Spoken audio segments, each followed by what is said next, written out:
মানে এক ব্রাহ্মণ আর ব্রাহ্মণী, খুলে বলি সেই কাহিনী। অত্যন্ত জ্ঞানী গুণী, কিন্তু কি বলবো আপনার দিকে, ঠাই জীবন ভরি চেষ্টা কম করে নাই, কিন্তু একটাও সন্তান জন্মাতে পারে নাই। মানে ব্রাহ্মণ বহু চেষ্টা করেছে, সকালবেলায়, দুপুর বেলায়, রাত্রিবেলায়, ভোরবেলায়, কতদিন সই নাই, কিন্তু কি করবে, একটাও সন্তান জগতে জন্মাতে পারে নাই।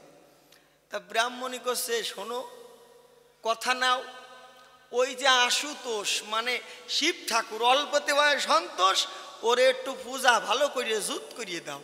তা ও ঠাকুর সন্তুষ্ট হইলে নাকি ভোলা পায় নয়।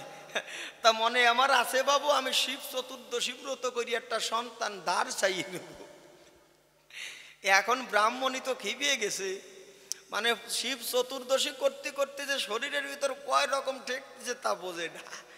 তা শিব ঠাকুর কৈলাসে 5 মাথা নিয়ে ধ্যান করতেছে, পার্বতী পিছনে বসে বাতাস দিচ্ছে। মানে চৈত্র মাসের দিন কিনা, ফাল্গুন চৈত্রে শিব চতুর্দশী হয়, তা তালের ডোঙা নিয়ে এরকম আওয়াজ দিচ্ছে, শিব ঠাকুর ধ্যান করতেছে আর পার্বতী রাতের আওয়াজ আসছে। এমন সময় ওই ব্রাহ্মণী দুত্রা, নীলকণ্ঠ, বেল, তারপরে গাজা, কলকে, গঙ্গার জল ঠল নিয়ে ওই শিবকে অগ্রদান করছে। ওং নমঃ শিবায়, ওং নমঃ শিবায়, ওং নমঃ শিবায়। এইবার বারে বারে যখন ধ্যান করে, শিব ঠাকুর বুঝতে পারছে না, পার্বতী ডাক দিয়ে বলতেছে, শিব ঠাকুর ও ভোলানাথ, বাইসে আসো না, ধ্যান করতে করতে একবারে গেছো, বোঝো না মরতে যে তোমার ধ্যান করে। এখন চোখ বন্ধ করিয়ে পিলপিলাই তাকাই করছে, কথা কইস না, ওরা যা চায় ওদের কপালে নাই, ওরা যা চায় ওদের কপালে নাই।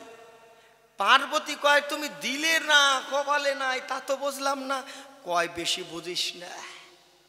এখন পার্বতী কয়, বোঝো না, লেডিস ফার্স্ট, তুমি বোঝো না। পার্বতী এখন ওদের কথা শুনতেছে, প্রথমে একটা সন্তান চাইছে, সন্তান দিছে। পার্বতীর বরের সন্তান হইয়ে 5-6 বছর কাটিয়ে গেছে। এইবার ওই যেই বনে থাকে, ওই বনে মহামারী ঢুকিছে, মানে করোনা ভাইরাস ঢুকিছে। মানে যাও বা ভিক্ষে শিক্ষে করে খাইতো, ওই করোনা ঢুকি আর ভিক্ষে জোটে না, না খাইয়ে কতদিন থাকবে। একবারে মনে হচ্ছে যেন ব্রাহ্মণ আর ব্রাহ্মণীর তরি ডুবিয়ে গেছে, মানে মুখ শুকাইয়ে বাদর শোষা মেরাটির মতো হয়েছে। এইবার কিছুদিন পরে আবার শিব ঠাকুরের ধ্যান করে। শিব ঠাকুর তো ওইরকম চোখ মুখ বন্ধ করিয়াছে। পার্বতী ডাক দিয়ে বলছে, গতবার আমি দিছি, এবার তোমারে না দিলি হবে না। কয়, কথা কইস না, ওগের কপালে নাই। পার্বতী বলতেছে, এবার তো আমি দেবো না, ওগের কপালে নাই মানে কি, তুমি তো দিলেই না। কয়, চুপ করে থাক, সময় মতো ঠিক পাবি। এইবার পার্বতীর অনুরোধে শিব ঠাকুর মর্তে নামিছে, একটু দেখাশোনার জন্য, কিরকম আছে ভক্তবৃন্দ দেখার জন্য আসছে। এখন বনের মধ্যে ঢুকিছে। এমন সময় দুইজনা পথ হারাইয়ে গেছে, একজন উত্তরে গেছে, একজন পশ্চিমে গেছে। এখন পশ্চিমে ব্রাহ্মণের বাড়ি, সত্য কথা প্রকাশ করি, ব্রাহ্মণী তরাকরি করেছে গমন। এমন সময় দেখতে পাচ্ছে বাড়িতে রয়েছে ব্রাহ্মণ, ব্রাহ্মণী, তার ছোট্ট সন্তান, মানে প্রত্যেকজন বাড়ি যায় ঠেলে উঠে করছে, মা, মা গো, ও মা। পার্বতী ওরম ডাকতেছে বুড়ির মতো। ঘর থেকে বেরোয় এসে করছে, কি চাও? কয়, মা, কতদিন খাই না, আমারও 2টা খাইতে দাও। এখন খুনখুনি ব্রাহ্মণী কয়, কি শালা, আমরাই খাইতে পাই না, আমাকে তার আবার কি চায়, কি দিমু? এখন ব্রাহ্মণ ডাক দিয়ে করছে, শোন, অতিথি যস্য ভগ্নাক্ষ বৃহৎপতি নিবর্ততে শতাস্পে দুষ্কৃতি নাং তত্ত্ব পূর্ণামাদায় গচ্ছতি। বলি ব্রাহ্মণী, তোর প্রতি বাড়িতে অতিথি এলে ভিক্ষা না দিলে তাহলে তার পাপ রাখিয়ে পুণ্যটুকু নিয়ে অতীত বিদায় হয়ে চলে যায়, তাই ঘরে যা আছে তাই দি। এখন হাড়ি কাজ করে দেখে এক কোণে একটা ভাঙা চাল রয়েছে, খুদের দানা, ওই আইনে দিছে, জল দিয়ে খাইয়ে বলছে, তোদের সেবায় সন্তুষ্ট হইছি, মনে আমার আছে ভাবো, তোদেরকে আমি 3টে বর যাইছিয়ে দিয়ে যাব। কয়, কি? কয়, দক্ষিণ দিকে বাগানে সরোবর আছে, খুলিয়ে বলি, তোদের কাছে 3খান চান্স পাবি, তবে সাবধান করি মানা, 3খানার বেশি তোরা চান্স পাবি না। ওই কইয়ে ফুটুর উড্ডুম হইয়ে গেছে, আর খুঁজে পাওয়া যায় না। এখন ওই কথা বাচ্চা ছেলে শুনিছে, নাইছে নাইছে করছে, মা ওই বর নিতে যাবা না? ব্রাহ্মণ ওই টুকটুক করতে করতে আসে, কয় দেরি করি না চলো। এখন তিনজন মিলে বনের মধ্যে ঢুকিছে, সরোবরের কাছে গেছে। এখন ব্রাহ্মণ বলছে আমি আগে যাব, আমি বয়স্ক কর্তা। ব্রাহ্মণই করছে আমি তোমার বউ, আমি আগে যাব। বাচ্চাটা লাভ দিয়ে কয় কি তোমরাও যাবা না? আমি আগে যাব। যেই এই কথা কইছে সঙ্গে সঙ্গে ব্রাহ্মণ ডাক দিয়ে বলছে তাহলে তোর মাই আগে যাক। এখন ব্রাহ্মণী সরোবরের কাছে গেছে, এখন জলে নামিয়ে কি চাবে ঠিক পাচ্ছে না, অনেক রকম চাইতে ইচ্ছা হচ্ছে, মানে আনন্দের চোটে বাঁচে না মোটে, মানে কি হবে খুঁজে পাচ্ছে না। একবার ভাবতেছে কি অনেক টাকার মালিক হই, আবার ভাবতেছে টাকার মালিক হওয়ার থেকে আমার তো মনে পড়ে যায় সেই 16 বছর বয়সে আমার যে রূপ ছিল, যৌবন ছিল, কালের টানে সব ঝুলিয়ে গেল। আমি যদি সেই যৌবন ফিরে পাইতাম, কত লোক লাভ লেটার দিত, এখন কেউ দেয় না, মানকের বাবাও কথা কয় না। মনে আমার আছে বাবু আমি আমার যৌবনটা ফিরাইয়ে নেব। আবার ভাবতেছে এমন হই খালি যৌবন দিয়ে কি করবো যদি সোনা দানা না থাকে।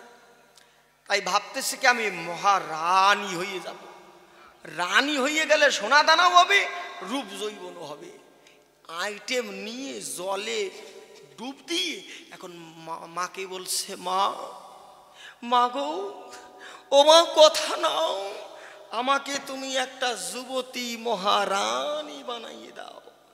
যে এই কথা কইছে জলের কাজ শুরু হয়ে গেছে, মানে ঝোলা চামড়া ধীরে ধীরে টাইট হচ্ছে, মাথার কেশ পাকা কেশ কড়াইয়ের পাছার মতো কালো হয়ে যাচ্ছে, আর সেই মানে ঢেউ ফিরিয়ে আসতেছে।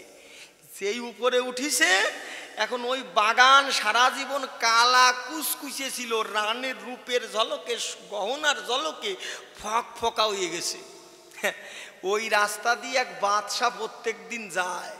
তা ওই সময় বাদশা যখন বাড়ির দিক যাচ্ছে, বাদশা ভাবতেছে কি শালা জীবন ভরি অন্ধকারে যাইতে পারি না, বাগান আলো হয়ে গেছে কেন, ফক ফকা হয়েছে কেন।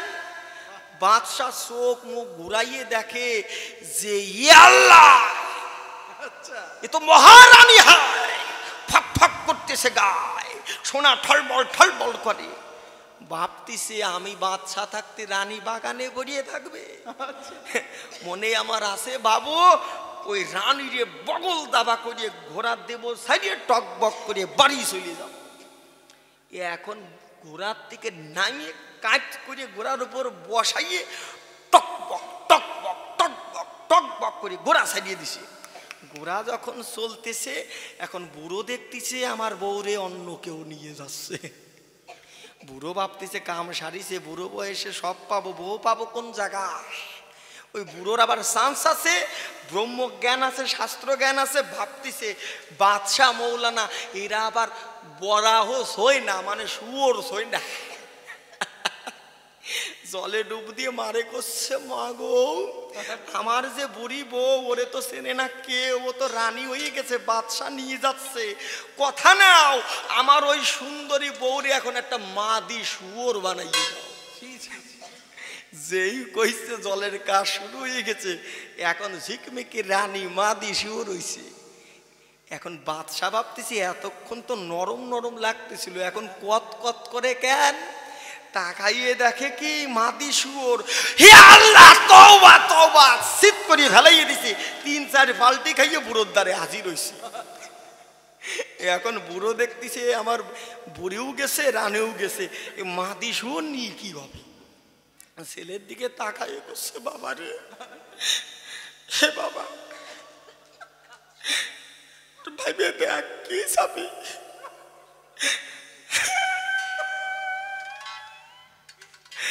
তোর বুড়ি মারে নিবি না মাদি শুয়োর নিবি, ভাইবে দেখ। ছেলে ভাবতেছে মা কত দুধ খাওয়াইছে, বুড়ো বয়সে দুধ হয় না, আশা কিছুতে কত দুধ খাওয়াইছে, আর সে মারে না নিয়ে মাদি শুয়োর নেব। চান্স তো আছে, সঙ্গে সঙ্গে পুকুরের মধ্যে ডুব দিয়ে মারে করছে। মানে সেই ব্রাহ্মণী ছদ্মবেশী বলছে, মাগো ও মা,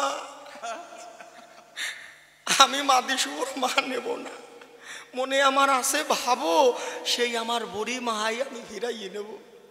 যেই এই কথা কইছে জলের কাজ শুরু হয়ে গেছে, আস্তে আস্তে মাদি শুয়োর বুড়ো ব্রাহ্মণী হইছে। এখন শিব ঠাকুর ফিরিয়ে এসে পার্বতী রে করছে, কইলাম না গো কপালে নাই, ওই দেখো যা ছিল তাই হইলো, তা আমার দোষ কোন জায়গায়? তো কথা নেবা, আমি যে আশাটা করছি আমার যেন কপালে থাকে সেইভাবে জবাব দেবা, কইয়ে না যে গান্ধারী মায়ের কপালে নাই। মানুষ মেরে কি ধর্ম দেবলে সংসারে সুন্দরভাবে জবাব করবে দান, আছেন যত নরনারী সত্য কথা শ্রবণ করি বলিবে তাদের হৃদয় ও প্রাণ। এবার একটা গান গাই, গানের মধ্যে আর দুই চার কথা আমি বলতে চাই। দাও বাড়ি দাও।